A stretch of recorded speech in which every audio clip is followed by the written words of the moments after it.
Hello student, welcome to political science department class. कैसी है मेरी यूट्यूब फैमिली? आई होप आप सभी लोग हेल्दी होंगे, हैप्पी होंगे और बहुत ही ज़्यादा एक्साइटेड हैं अपने टीजीटी के एग्ज़ाम को लेके। स्टूडेंट, हमने लास्ट क्लास में आपको फर्स्ट चैप्टर के विषय में पढ़ाया था, जिसमें हमने राजनीतिक सिद्धांत की प्रकृति और क्षेत्र और उसके परिभाषा के विषय में बात की थी। आज हम चैप्टर 2 जिसमें राज्य की उत्पत्ति के सिद्धांत के विषय पर चर्चा करने वाले हैं। उससे पहले मैं आप सभी से रिक्वेस्ट करना चाहती हूँ, हमारे चैनल को सब्सक्राइब कर लीजिए, लाइक और शेयर भी ज़रूर कीजिएगा। साथ ही साथ आप सभी को बताना चाहती हूँ कि हमारी ऑफलाइन क्लास है, जिसमें आप टीजीटी पीजीटी की तैयारी भी कर सकते हैं। आप घर बैठ के बहुत अच्छे से अपनी क्लास को पढ़ सकते हैं, तैयार कर सकते हैं, स्टडी मटेरियल्स ले सकते हैं। आप हमारे व्हाट्सएप ग्रुप से भी जुड़ सकते हैं। हमने सारे कॉन्टैक्ट डिटेल जो है वो डिस्क्रिप्शन बॉक्स में दे दिए हैं। चलिए शुरू करते हैं अपना टॉपिक, राज्य की उत्पत्ति के सिद्धांत। तो सबसे पहले हमें राज्य की उत्पत्ति के सिद्धांत को समझने से पहले एक नज़र जो है वो राज्य की परिभाषा पे ज़रूर डालनी चाहिए, क्योंकि पहले हम राज्य को समझ लें थोड़ा सा, फिर उसके बाद हम उसकी उत्पत्ति के विषय में बात करेंगे तो आपको बहुत ही अच्छे से समझ में आएगा। ठीक है, देखिए, जैसे आप सभी को पता है कि आप टीजीटी का एग्ज़ाम देने जा रहे हैं, तो आपने इससे पहले पॉलिटिकल साइंस जो है या सोशल साइंस सब्जेक्ट पढ़ा है, उसके बेसिक नॉलेज आपको अच्छे से, लेकिन फिर भी अगर आपको नहीं समझ में आता है तो हम आपको सारी चीज़ें डिटेल में बता रहे हैं। आप हमारी क्लास भी ज्वाइन कर सकते हैं, क्योंकि बहुत सारे लोग हैं जो फर्स्ट टाइम एग्ज़ाम देने वाले हैं, बहुत सारे लोग हैं जिन्हें ठीक से समझ में नहीं आ रहा होगा। तो ऐसे केस में आप हमसे जुड़ सकते हैं, हमसे क्वेश्चन भी कर सकते हैं अगर आपको कोई चीज़ नहीं समझ में आ रही है। चलिए बात करते हैं राज्य की परिभाषा की। तो सबसे पहले हम बात करेंगे ओपेनहाइम और मार्क्स ने क्या कहा। तो उन्होंने कहा कि राज्य केवल एक वर्गीय संस्था है। ठीक है, विनोग्रेडॉफ ने राज्य के केवल कानूनी स्वरूप पर बल दिया और ऑस्टिन की तरह राज्य को एक प्रभुत्व संपन्न संस्था माना है। उदारवादी और लोकतांत्रिक समाजवादियों की नज़र में सकारात्मक भलाई का अभिकरण है राज्य। स्टूडेंट, मैं राज्य की परिभाषा आपको सिर्फ इसलिए बता रही हूँ कि आपको जितने भी विद्वान मिलेंगे वो अपनी देश काल परिस्थिति के अनुसार से आपको उसकी परिभाषा बताएंगे। पूरी कोशिश करते हैं कि आपको वो चीज़ बहुत अच्छे से समझ में आए, लेकिन आप देख रहे हैं कि अभी मैंने सिर्फ 3 डेफिनेशन ही आपको बताई है, जिसमें तीनों में अलग अलग चीज़ें आपको देखने को मिली। इस तरीके से जैसे मार्क्स ने कहा कि वो केवल एक वर्गीय संस्था है, ठीक है, और ऑस्टिन के तरीके से विनोग्रेडॉफ ने कहा कि एक प्रभुत्व संपन्न संस्था है। उदारवादियों ने और लोकतांत्रिक समाजवादियों ने सकारात्मक भलाई का अभिकरण कहा। कुल मिला के ये सभी राज्य को एक सकारात्मक रूप में प्रस्तुत करने की कोशिश कर रहे हैं और संपूर्ण रूप में वो आपके सामने उसकी व्याख्या करने की कोशिश कर रहे हैं। लेकिन इस तरीके से हम एक एक परिभाषा के जरिए हम राज्य को बहुत अच्छे से समझ पाएंगे कि राज्य का पूरा अस्तित्व हम समझ पाएंगे। ठीक है, जैसे कि अब देखिए, अराजकतावादियों और मार्क्सवादियों ने राज्य को एक वर्ग द्वारा दूसरे वर्ग के शोषण और दमन का उपकरण माना। जैसे कि आपको पता है हर चीज़ के बहुत सारे पहलू होते हैं, तो हम परिभाषा के जरिए इसके सभी पहलुओं पर नज़र डालते हैं। हीगल ने राज्य को धरती पर ईश्वर के विचरण के रूप में देखा। देखिए, ये भी अपने आप में एक परिभाषा बहुत अच्छी है, आपके क्वेश्चन में भी पूछा जा सकता है। गिलक्राइस्ट ने कहा कि राज्य उसे कहते हैं जहाँ कुछ लोग एक निश्चित प्रदेश में एक सरकार के अधीन संगठित होते हैं। ये सरकार आंतरिक मामलों में अपनी जनता की प्रभुसत्ता को प्रकट करती है और बाहरी मामलों में अन्य सरकारों से स्वतंत्र होती है। प्रोधा ने राज्य को अनावश्यक और अवांछित दोष कहा है। सबसे पहले राज्य या स्टेट शब्द का जो प्रयोग है वो ट्यूटन राजाओं ने इट्स स्टेट्स शब्द के जरिए से किया था। स्टूडेंट, ये लैटिन भाषा का शब्द है और जिसका मतलब होता है व्यक्ति का स्तर। तो सिसरो के समय तक इसका अर्थ सारे समाज के स्तर से हो गया था। स्टूडेंट, आधुनिक रूप में अगर हम राज शब्द के प्रयोग की बात करें तो सबसे पहले इटली के प्रसिद्ध राजनीतिक मैकियावेली ने अपनी कृति प्रिंस में किया था। ये एक एक लाइन जो मैं आपको बता रही हूँ सब समझिए, आपके लिए इम्पोर्टेंट क्वेश्चन ही है। स्टूडेंट, इससे पहले जैसे आपको पता है कि सबसे पहले इटली के प्रसिद्ध राजनीतिक मैकियावेली ने अपनी पुस्तक प्रिंस में आधुनिक रूप में राज्य शब्द का प्रयोग किया। मैकियावेली ने प्रिंस में इटालियन भाषा के शब्द स्टेट का प्रयोग किया, जिसका मतलब होता है राज्य। इससे पहले ग्रीक या यूनानी विचारक पोलिस और रोमन विचारक सिविटास शब्दों का प्रयोग करते थे, जिसका मतलब होता था राज्य या स्टेट। स्टूडेंट, 16वीं शताब्दी में राज्य के लिए स्टेटस शब्द का प्रयोग इंग्लैंड में हुआ था। स्टूडेंट, राज्य की सर्वमान्य परिभाषा गार्नर की मानी जाती है। गार्नर के हिसाब से, उनके अनुसार, राज्य संख्या में कम या अधिक व्यक्तियों का ऐसा संगठन है जो किसी प्रदेश के निश्चित भूभाग में स्थायी रूप से रहता हो, जो बाहरी नियंत्रण से पूर्ण स्वतंत्र या लगभग स्वतंत्र हो और जिसका एक संगठित शासन हो, जिसके आदेशों का पालन नागरिकों का विशाल समुदाय करता हो।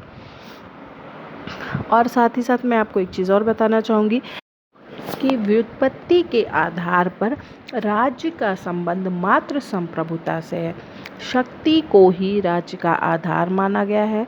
शक्ति संबंधी विचारधारा मुख्यतः मैकियावेली और गमप्लाउज ने प्रचलित की थी।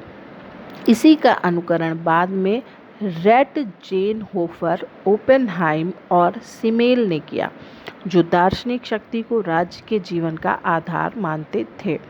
स्टूडेंट, कानूनी व्यवस्था के रूप में राज्य की परिभाषा का आधार है राज्य एक व्यक्तित्व संपन्न संस्था है और मैकियावेली इसे कानून के उद्गम के रूप में मानते हैं।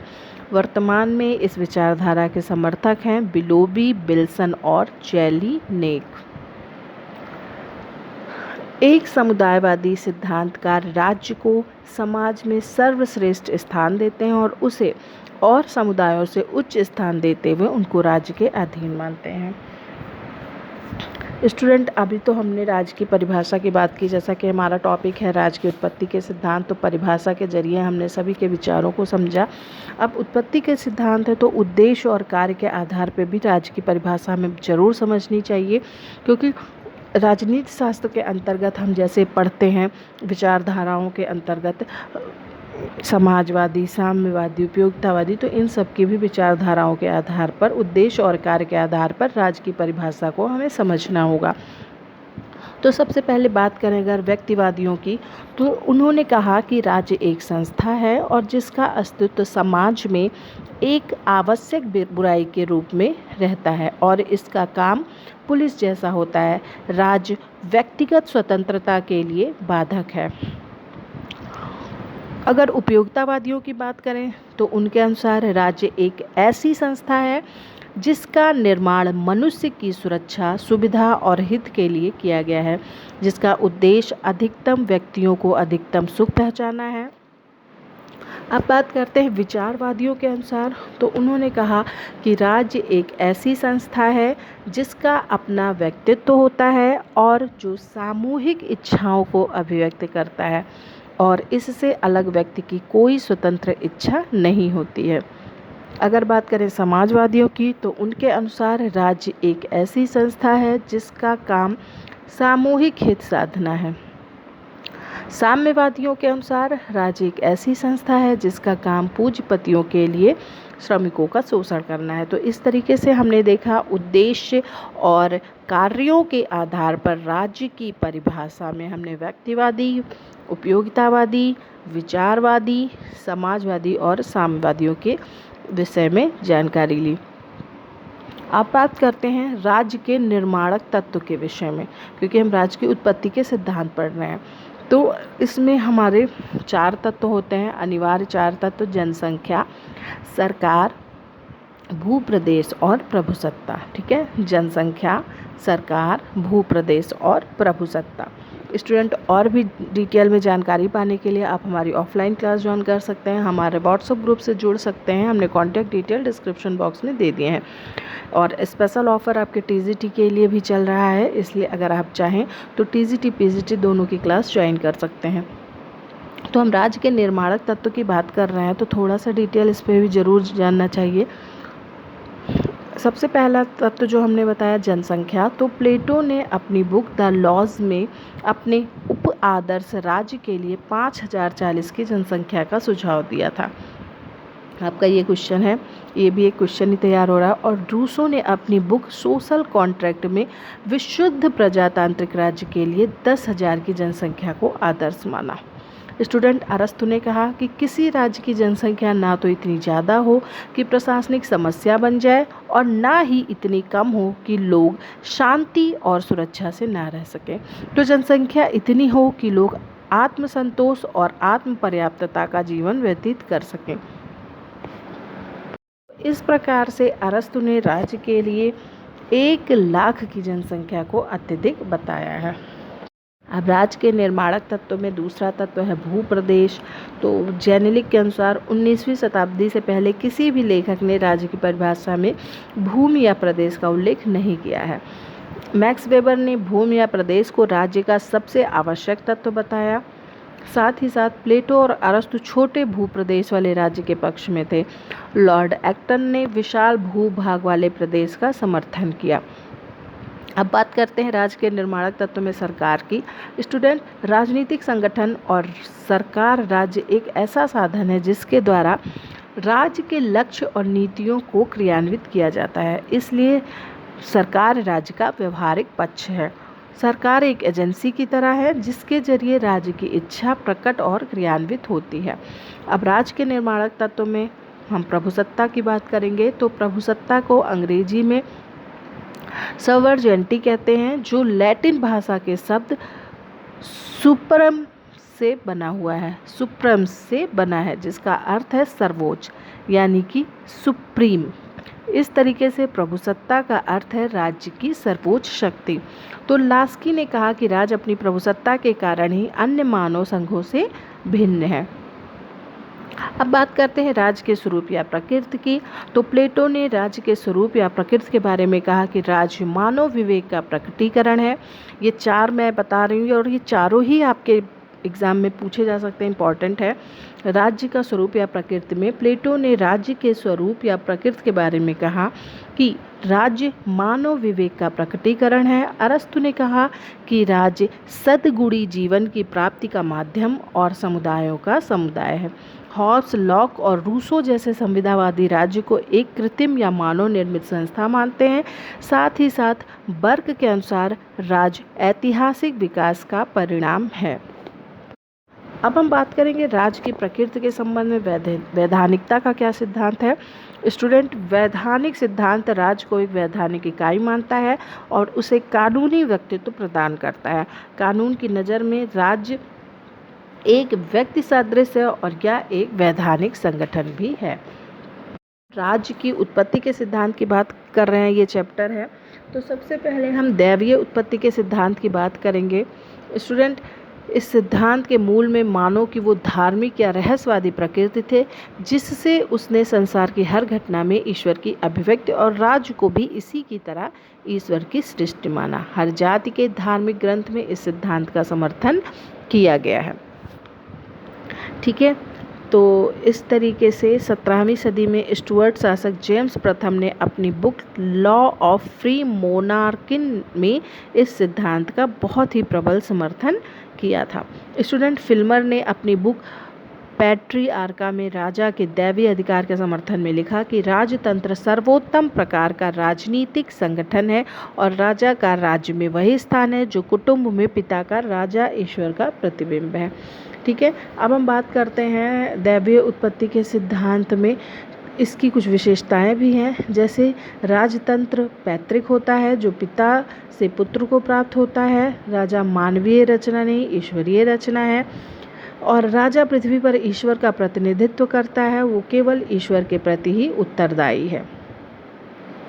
साथ ही साथ जनता का ये कर्तव्य है कि वो बिना किसी विरोध के राजा की आज्ञाओं का पालन करे। तो ये दैवीय उत्पत्ति के सिद्धांत की कुछ विशेषताएं थी। स्टूडेंट, टाइम थोड़ा कम होने की वजह से हम जो भी बहुत ही इंपॉर्टेंट चीज़ें वो हम बता रहे हैं, आप और भी ज़्यादा पढ़ने के लिए, और भी ज़्यादा नॉलेज लेने के लिए, अपने सिलेबस को और स्ट्रॉन्ग बनाने के लिए आप हमको कांटेक्ट कर सकते हैं। अब बात करते हैं शक्ति सिद्धांत की। तो राज्य को शक्ति का अध्ययन कहा जाता है। सुकरात, प्लेटो, अरस्तु, हॉब्स और मैकियावेली, इन विद्वानों ने शक्ति के सिद्धांत की विवेचना की है। ठीक है, तो शक्ति के प्रकार कौन कौन से इन्होंने बताया। शक्ति के प्रकार हैं राजनीतिक शक्ति, आर्थिक शक्ति और वैचारिक शक्ति। चलिए थोड़ा सा ज़रूर इस पे चर्चा करेंगे इन शक्तियों के विषय में। स्टूडेंट, राजनीतिक शक्ति क्या है? जैसे कि राजनीतिक शक्ति का मतलब है राज्य और सरकार की शक्ति। इस तरीके की शक्ति में कानून बनाने, नीति का निर्धारण करने, कानून और नीतियों को लागू करने, कानूनों की अवहेलना करने वालों को दंड देने, ऐसे ही बहुत सारे काम शामिल होते हैं। राजनीतिक शक्ति के दो पहलू होते हैं, मात्रात्मक और गुणात्मक। मात्रात्मक से क्या मतलब होता है? शक्ति का प्रयोग की जाने वाली मात्रा। प्रायः एक कमजोर शासक द्वारा उसकी शक्ति का प्रयोग नहीं किया जाता जितनी एक कुशल और गुणी शासक कर सकता है। ठीक है, तो और फिर अब हम बात करते हैं, अगर हम शक्ति के प्रकार की बात किए तो राजनीतिक शक्ति के बाद आता है आर्थिक शक्ति।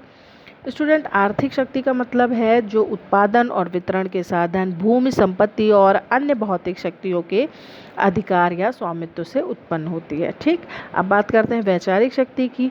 तो वैचारिक शक्ति का मूल आधार कोई विशेष विचारधारा जो है वो होती है। अब शक्ति सिद्धांत की विशेषताओं की बात जरूर करेंगे। इस सिद्धांत के अनुसार राज्य की उत्पत्ति शक्ति से होती है। शक्तिशाली शक्ति से लोगों को शासन के बंधन में बांधता है, जो राज्य की उत्पत्ति में सहायक होता है। शक्ति सिद्धांत के समर्थक राज्य को शक्तिशाली वर्ग या व्यक्ति के प्रभुत्व के रूप में देखते हैं, जो निर्बल समुदाय पर सबल समुदाय की विजय से स्थापित होता है। इस तरीके से ये सिद्धांत युद्ध को राज्य स्थापित करने की प्रक्रिया मानता है। अरस्तु ने ओरिजिनल कॉन्ट्रैक्ट में लिखा है कि राज्य की उत्पत्ति उस समय हुई होगी जब किसी मानव दल के नेता ने शक्तिशाली होकर अनुयायियों पर अधिकार जमाकर उन पर अपना शासन लादा होगा। अब बात करते हैं स्टूडेंट पितृसत्तात्मक सिद्धांत की। तो राज्य की उत्पत्ति के पितृसत्तात्मक सिद्धांत का सबसे प्रबल समर्थन हेनरी मैन ने अपनी बुक एंशिएंट लॉ और अर्ली हिस्ट्री ऑफ इंस्टीट्यूशन में किया। इस सिद्धांत की आलोचना मानवशास्त्री मैकलिनन जोंक्स बार्कन ने भी की। बात करते हैं सत्तात्मक सिद्धांत की। तो मैकलिनन, मॉर्गन, जोंक्स, इन विचारकों ने इस सिद्धांत का समर्थन किया। परिवार के समूह से वंश बने और वंशों के समूह से कबीले और कबीलों के विस्तार से ग्राम और फिर राज्य बने। अब बात करते हैं आंगिक या साव्य सिद्धांत की। तो आंगिक सिद्धांत सर्वाधिक प्राचीन सिद्धांत है। ये राज्य की तुलना साव्य शरीर से कहता है। इस सिद्धांत के अनुसार जिस तरीके से मानव शरीर के विभिन्न अंग होते हैं और वह उनसे मिलकर उनका निर्माण करता है, ठीक उसी तरीके से राज्य के विभिन्न अंग होते हैं जिनसे उसका निर्माण होता है। जिस तरीके से शरीर से अंगों का अलग महत्व नहीं होता, उसी तरीके से राज्य से अलग व्यक्तियों का कोई अस्तित्व नहीं होता। स्टूडेंट, इस सिद्धांत के समर्थक प्लेटो, अरस्तु, सिसरो, मार्सिलियो, हॉब्स, रूसो जैसे राजनीति शास्त्री हैं। अगर हम साव्य सिद्धांत की बात करते हैं तो हमें हर्बर्ट स्पेंसर के साव्य सिद्धांत की बात जरूर करनी चाहिए। स्टूडेंट, साव्य सिद्धांत का सबसे अच्छा विवेचन इंग्लैंड के हर्बर्ट स्पेंसर ने किया। इस तरीके से ये सिद्धांत स्पेंसर के नाम के साथ संबंधित है। स्पेंसर ने राज्य और व्यक्ति के बीच सूक्ष्म रूपक बांधते हुए ये सिद्ध करने की कोशिश की कि राज्य या समाज एक प्राकृतिक जीवित शरीर है जो अन्य जीवधारियों से किसी भी तरह भिन्न नहीं है। इस सिद्धांत की मान्यता है कि ये सिद्धांत के ऐतिहासिक विकास के महत्व को बताता है। मनुष्य सामाजिक प्राणी है और मनुष्य की इस प्रवृत्ति के कारण राज्य का जन्म हुआ। स्पेंसर ने राज्य और नागरिकों की पारस्परिक निर्भरता पर बल दिया। ये सामाजिक जीवन की मौलिक एकता पर बल देता है। अब हम बात करेंगे आदर्शवादी सिद्धांत की, या इसे हम विचारवादी सिद्धांत भी कहते हैं। इस सिद्धांत के अनुसार राज्य मनुष्य के हित और कल्याण का एक साधन मात्र न होकर स्वयं साध्य है। स्टूडेंट, बोसांके ने इसे फिलॉसफिकल थ्योरी और हॉब्स हाउस ने इसे मेटाफिजिकल थ्योरी नाम दिया है। विचारवादी सिद्धांत के दो रूप हैं, उग्र और सम्यक, या इसे मध्यमार्गी भी कहते हैं। अब बात करते हैं आधुनिक आदर्शवादी सिद्धांत की। तो इस सिद्धांत के मुख्य प्रतिपादक कांट और टी.एच. ग्रीन है। स्टूडेंट, ये भी आपका एक क्वेश्चन है कि आधुनिक आदर्शवादी सिद्धांत के प्रतिपादक कौन है, तो आप बता सकते हैं कांट और टी.एच. ग्रीन। मैंने पूरी कोशिश की है कि आज के क्लास में आपको बहुत ही इंपॉर्टेंट कंटेंट दे सकूं ताकि आपका एग्ज़ाम जो है वो बहुत अच्छे से क्लियर हो सके। मैं आप सभी से रिक्वेस्ट करना चाहती हूँ कि प्लीज़ कमेंट करके बताइएगा आज की क्लास आपको कैसी लगी, और आप हमारे चैनल को सब्सक्राइब, लाइक और शेयर भी ज़रूर कीजिएगा ताकि और भी सारे लोग इसका लाभ ले सकें। इस सिद्धांत के अनुसार व्यक्ति को ये अधिकार है कि वो राज्य के विरुद्ध नहीं बल्कि ऐसी सरकार के विरुद्ध विद्रोह कर सके जो राज्य के आदर्श का निर्वाह यानी कि सार्वजनिक हित साधन में असमर्थ हो। ठीक है, तो अब हम बात करते हैं मार्क्सवादी सिद्धांत की। तो मार्क्स राज्य के पूंजीवादी हथियार मानते हैं जिनका काम पूंजीवादी व्यवस्था को किसी न किसी रूप में जिंदा रखना है, गरीबों की आवाज़ को दबाना है। तो मार्क्स राज्य के गरीब विरोधी, अमानवीय, पक्षपातपूर्ण, अनैतिक, दमनकारी, शोषणकारी स्वरूप के कारण ही उसका विरोध करता है। अब हम बात कर, आप देख रहे हैं कि मैंने कोशिश की है कि राज्य की उत्पत्ति के सभी सिद्धांतों पे आपको एक एक नज़र डाल रही हूँ। मैं हर एक सिद्धांत के बारे में थोड़ा थोड़ा आपको बता रही हूँ। अब बात करेंगे राज्य की उत्पत्ति के विकासवादी सिद्धांत के स्टूडेंट। तो राज्य की उत्पत्ति के विकासवादी सिद्धांत के अंतर्गत ये मान्यता है कि राज्य एक क्रमिक विकास का परिणाम है। दूसरे शब्दों में हम ये भी कह सकते हैं कि राज्य कोई कृत्रिम रचना नहीं बल्कि ऐतिहासिक और प्राकृतिक विकास का परिणाम है। अब हमने सारे सिद्धांतों की बात की, तो अब हम राज्य के विकास में कुछ सहायक तत्व हैं उनके विषय में भी बात करेंगे, जैसे रक्त संबंध, धर्म, शक्ति, सामाजिक और आर्थिक आवश्यकताएं, साथ ही साथ राजनीतिक चेतना भी राज्य के विकास में सहायक तत्व माना जाता है। अभी भी हमारी राज्य की उत्पत्ति के सिद्धांत में विकासवादी सिद्धांत, व्यक्तिवादी सिद्धांत और भी सिद्धांत हैं। थोड़ा थोड़ा हम उसके विषय में भी ज़रूर चर्चा करेंगे। सबसे पहले विकासवादी सिद्धांत की बात करेंगे। तो विकासवादी सिद्धांत के विषय में हम ये कहना चाहेंगे कि ये रक्त संबंध पर आधारित संबंध को महत्व देता है। ये समाजवाद का समर्थक है। इसने राज्य की उत्पत्ति में ईश्वर की भूमिका का खंडन किया। ये मनुष्य को एक सामाजिक और राजनीतिक प्राणी के रूप में मान्यता देता है। साथ ही साथ मैं ये भी बताना चाहूँगी कि ये लोक कल्याणकारी राज्य की अवधारणा को प्रमुखता देता है। अब बात करेंगे व्यक्तिवादी सिद्धांत के स्टूडेंट। ये सिद्धांत राज्य को एक कृत्रिम संस्था मानता है। अन्य समुदायों की तरह राज्य व्यक्तियों के समूह के अतिरिक्त और कुछ भी नहीं। ये प्राचीन सिद्धांत है और प्राचीन यूनान के सोफिस्ट विचारक राज्य को स्वाभाविक संस्था नहीं मानते हैं बल्कि राज्य को आवश्यक बुराई मानते हैं। अब बात करेंगे लोक कल्याणकारी सिद्धांत की। तो ये सिद्धांत राज्य को एक कल्याणकारी संस्था मानता है। इस सिद्धांत के प्रतिपादकों में ग्रोसियम और आल्यूशियस का नाम विशेष रूप से उल्लेखनीय है। ये राज्य को सार्वजनिक कंपनी के रूप में मानते हैं और जिसका संगठन सार्वजनिक हित के लिए हुआ है। स्टूडेंट बहुलवादी सिद्धांत भी हम आपको जरूर बताएंगे। बहुलवादी सर्वशक्तिमान और प्रभुत्व संपन्न राज्य के विरुद्ध प्रतिक्रिया है।